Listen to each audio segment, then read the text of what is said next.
కొంతమంది తప్పుడు ఫిర్యాదులు ఇస్తుంటారు, అంటే ఫాల్స్ కేసెస్. అలాంటప్పుడు ఈ పాస్ చట్టం అనేది ఏం చేస్తుంది, అంటే ఎలా పనిచేస్తుంది?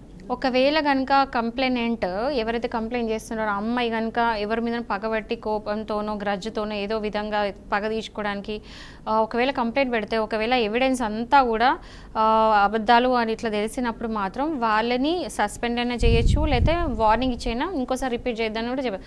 అంటే సిచ్యువేషన్ బట్టి ప్రతి కేసులో ఇట్లనే ఉంటుంది. నన్ను కేస్ టు కేస్ డిఫర్ అవుతుంది. వాళ్ళు చేసిన దానికి అసలు ఎలాంటి సర్కమ్స్టాన్సెస్లో అయింది, సో వాళ్ళని వార్న్ చేయడమా సస్పెండ్ చేయడమా అనేది ఇంటర్నల్ కమిటీ డిసైడ్ చేస్తుంది. బట్ కొన్నిసార్లు మీరు చూస్తే, ఎందుకంటే నేను చాలా కేసెస్ చేశా, నేను చూసా. ఎందుకంటే కొన్నిసార్లు నిజంగా జెన్యున్గా రియల్గా జరిగినా కూడా వాళ్ళ దగ్గర ఎవిడెన్స్లు ఉండవు.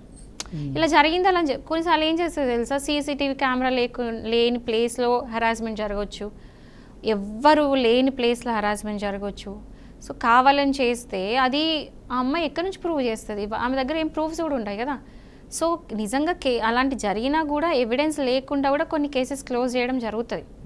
సో అలాంటప్పుడు ఏం చూస్తారంటే అక్కడ సర్కమ్స్టాన్షియల్ ఏదైతే ఎవిడెన్సెస్ ఉంటే అవి కన్సిడర్ చేస్తారు, ఆమె ఇచ్చే స్టేట్మెంట్ కన్సిడర్ చేస్తారు.